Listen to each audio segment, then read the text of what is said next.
Well, good evening, everyone. You're listening to Red Pill 78. I am the Corruption Detector, and this is your Red Pill News.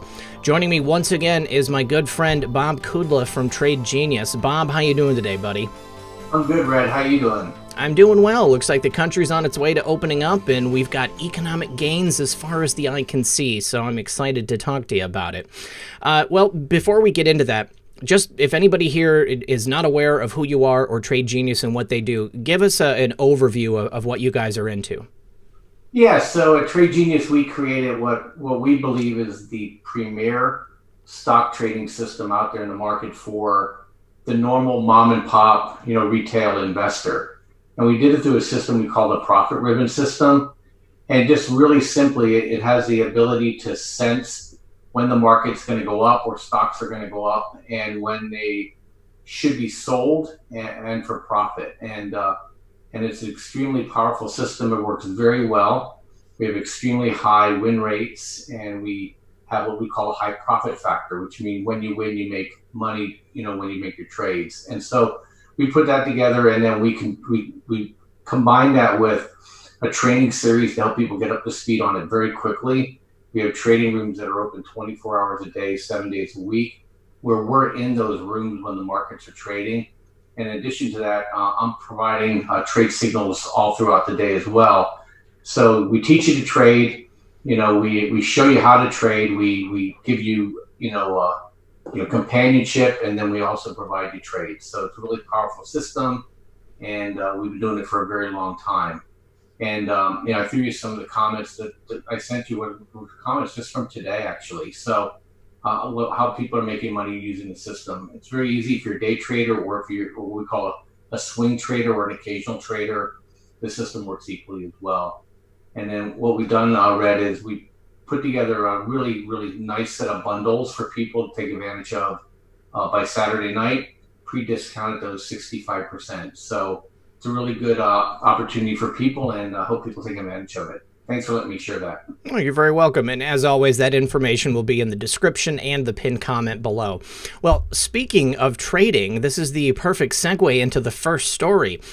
We've talked a couple of times about the FBI and I guess, is it the DOJ or is the SEC doing an investigation into several senators? We had Inhofe, Feinstein, Loeffler, and Burr.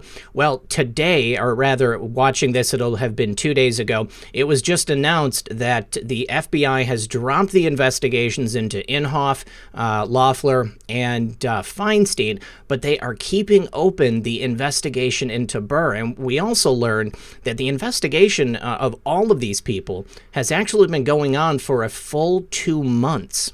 So I guess my question to you is, what kind of trouble is Burr looking at getting into? Because this seems to be the kind of thing that just happened in Washington, and they always just let it slide. But now, I guess, given the current circumstances, they're not willing to allow that. Yeah, actually, it's against the law, and it was always just kind of frowned upon. But then they added some teeth to the law, and I think Senator Burr's problem is that he went a little above and beyond. Versus just like being quiet and just taking the trades. He actually did a little misdirection and told people publicly one thing while he was doing something else with his portfolio. So it's a little bit beyond insider trading. It's really misleading. And that's how a lot of companies get sued. When they say one thing and then their insiders are doing another, like what's happening with Moderna. They said, hey, this vaccine works, 8 people. And then when the stock shot up, all the insiders started to sell out. They're all going to get sued. And so that's what Burr's issue is. It's Department of Justice, not the SEC on this, is that I'm not sure where it'll go. It's one of those things that, if Burr has a really good attorney, he can lock the DOJ up for years on this thing. So they may come to some sort of accommodation, if you will. If it was you and me, we'd be going to jail. But since it's him, they don't want to tie up all the resources. They may say, hey, he suffered enough, and he may get voted out. So do you think he would have to pay some sort of fine or restitution? I mean, and then would perhaps getting sued, would that be something for the civil courts? Would that be, say, people, just stockholders themselves or people in his district? Yeah, he can't be sued as a public official. So so what will probably happen is that if they think their case is strong enough, they may make him pay a fine or disgorge the profits or something like that. And he already lost his chairmanship in the Intel committee, and he's up for re-election, I believe, in the fall. So he probably is in a situation where he's kind of tenuous right now.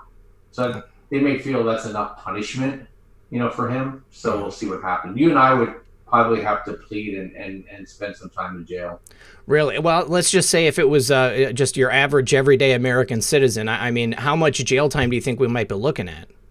Oh, if he probably somebody would get 3 to 6 months or something like that. Look Okay. at what happened with Martha Stewart, but she lied, so I think she got a year or something like that, and then they went ahead and they knocked it back a little bit. But she lied to them. She got caught for lying. So, I think a lot of people are a lot smarter now. You don't lie to the FBI, you save yourself a whole lot of trouble. But I don't think he's going to do any jail. I'd be shocked. But, it depends. They may want to make an example out of him. Who knows? Well, we'll hope for the best, I suppose. Yeah. All right. Well, the next story I wanted to ask you about is this thing with the government. The Treasury Department is looking to impose some new things on Chinese nationals and Chinese firms. And it looks to me like it might be a response to these new measures that are being taken in Hong Kong. We've had several people in the government come out recently and say that they object to what the Chinese government is doing to the Hong Kong people. I believe Secretary Pompeo came out over the weekend and had something to say about it. But what does this mean? I mean, they're talking about freezing assets and holding money. And I know that there's a lot of Chinese money here in the United States. There's a lot of Chinese money in a lot of places. The Chinese put a lot of their money in what we call the Five Eyes country. So United States, Canada, Australia, New Zealand, Great Britain, London. They have a lot of money in those parts of the world, and that's leverage. So they just like the corrupt oligarchs in Russia. You have the same issue you have with China. They bought a lot of real estate here. They own a lot of companies here, and depending on who these people are, they can just simply now start politically extorting these people back. Hey, you want to push the next step with Hong Kong? Well, guess what?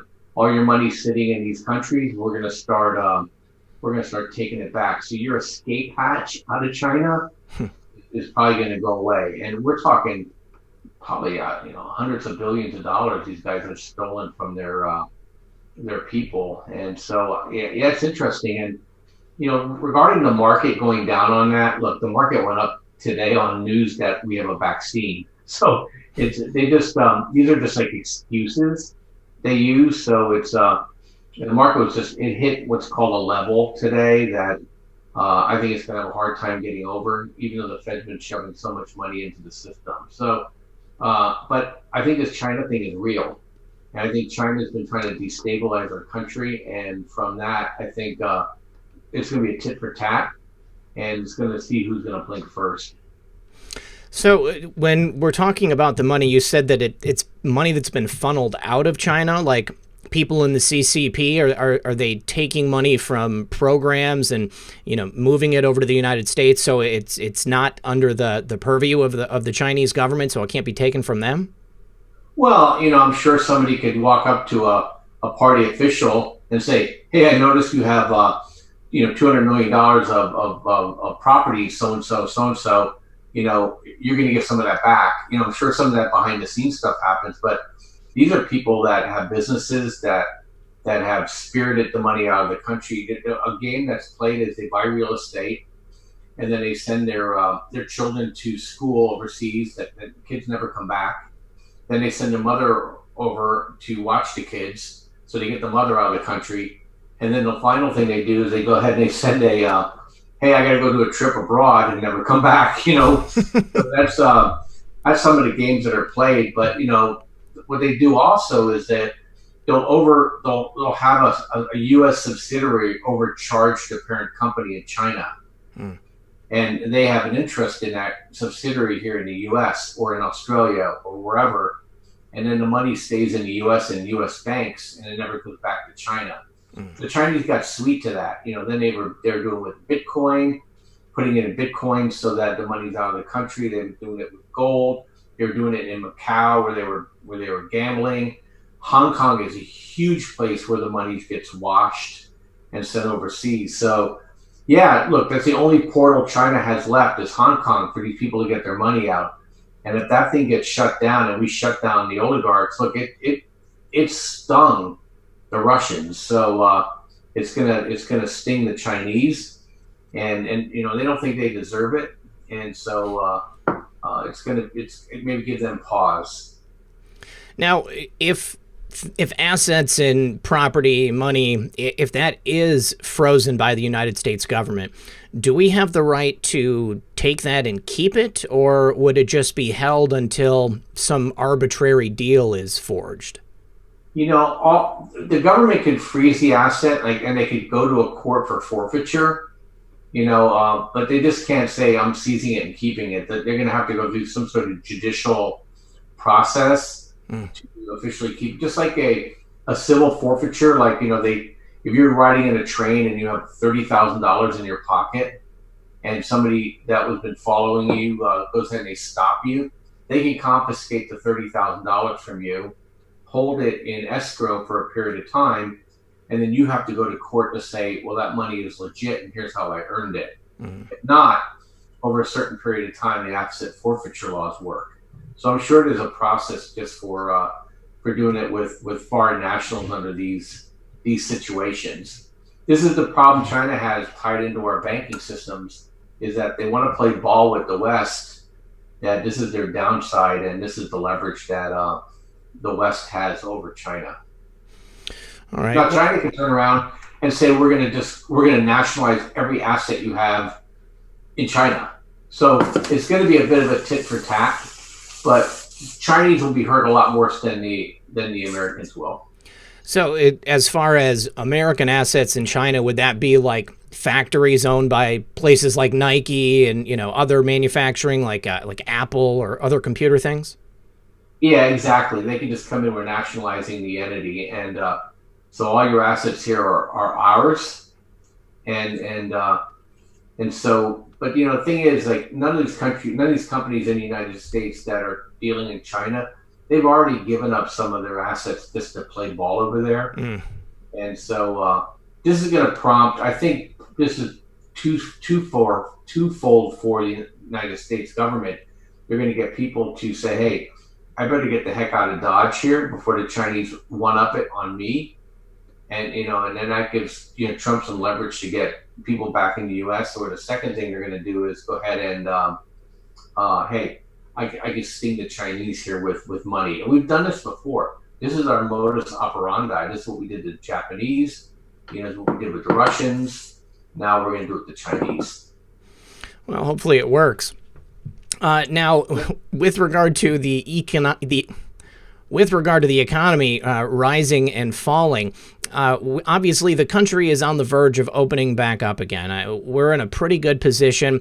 I think people are all ready to go back to work. I think that the play that has been put on by the powers that be didn't fool anybody. Everybody understands that we just need to get back to business as usual. You can't hide in your house until November 5th. And the Dems are specifically very worried about the expected incoming economic upturn as a result of opening up the United States. And even Obama's former top economic advisor was out talking about it earlier today.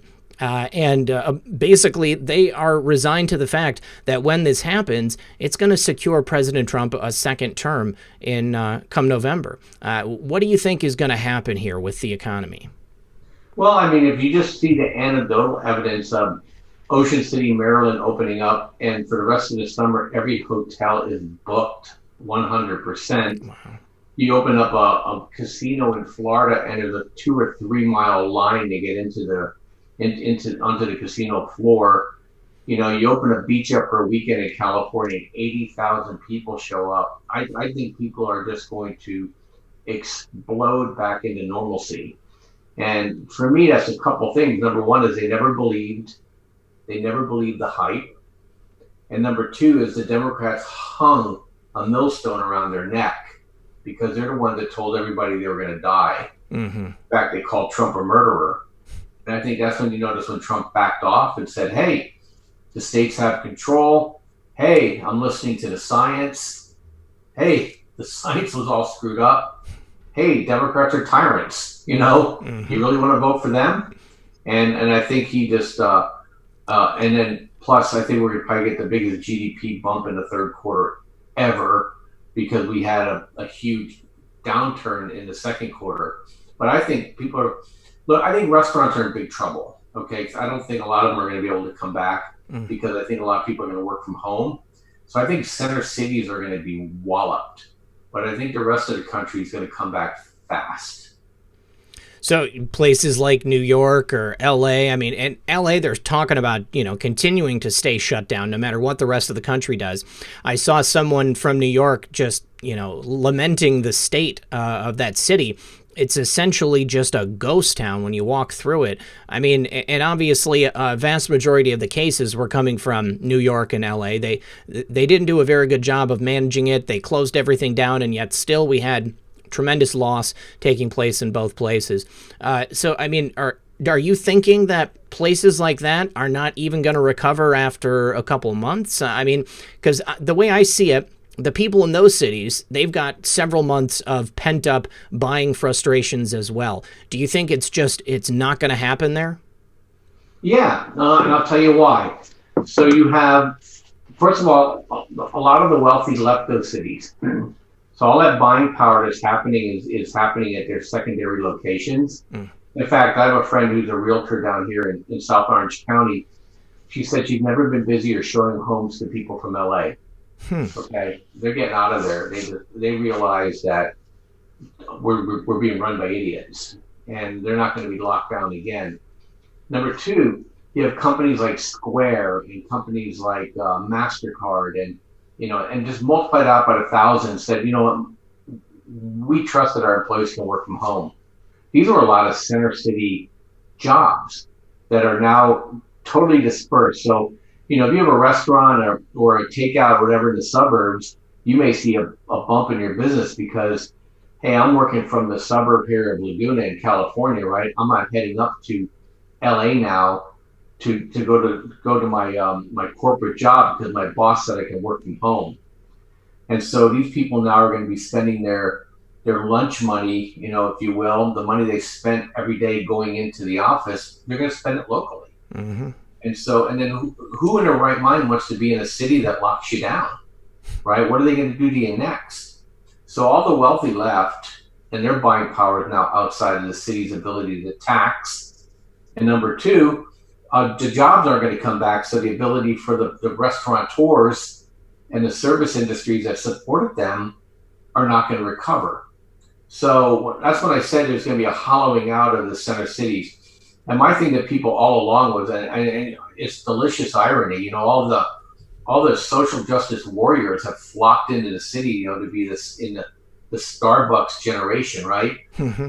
And telling us all how to live and how stupid we are. Well, now they're there with a bunch of poor people that they don't have jobs now. And so now you have a situation where you got the poor rubbing against the what I would call the poor elite, right? And the rich are already gone.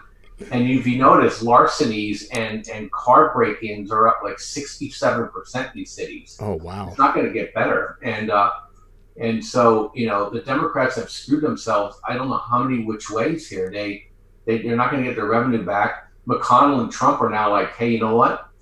Maybe I don't have to do any more stimulus, Nancy. Maybe we're just going to see this thing play out. So all the bribes I had to pay to get you on board for the first stimulus may not come back. So it's going to be really, really interesting to see. But that's my view. I think the country itself is going to come roaring back.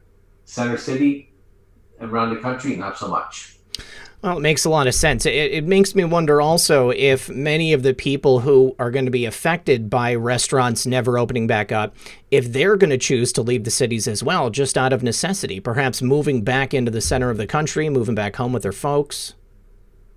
Yeah. Here's the thing. What I think is going to happen is that you're gonna basically the Starbucks economy is gone, and then now we have all this manufacturing going to come back. They're not going to move back into cities. If you're a CEO of a company being forced back in the United States, you say, I'm leaving communist China. I'll move myself into Chicago. I don't think so. You're going to move yourself into a smaller town where you're going to get cheaper rents, where the political environment is going to be more friendly, where you're going to be able to probably negotiate better deals, and the people there are going to be desirous of work. And I think people are going to follow those jobs back home. So I would call it those third tier cities. What I mean by third tier in terms of size are going to see probably, jobs come back. Now, jobs may come back to New Jersey, but they're not going to come into Newark or something like that. Mm-hmm. They may go into Princeton or other places. If they even come back to the Northeast, they're probably going to all go to the Sun Belt. So you're going to have this migration north to south. You're going to have this migration from the city to exurb. And I think that's what's going to happen. So, yeah, look at Starbucks. They're hollowing out. They had their, they reopened, right? But you have to have your app.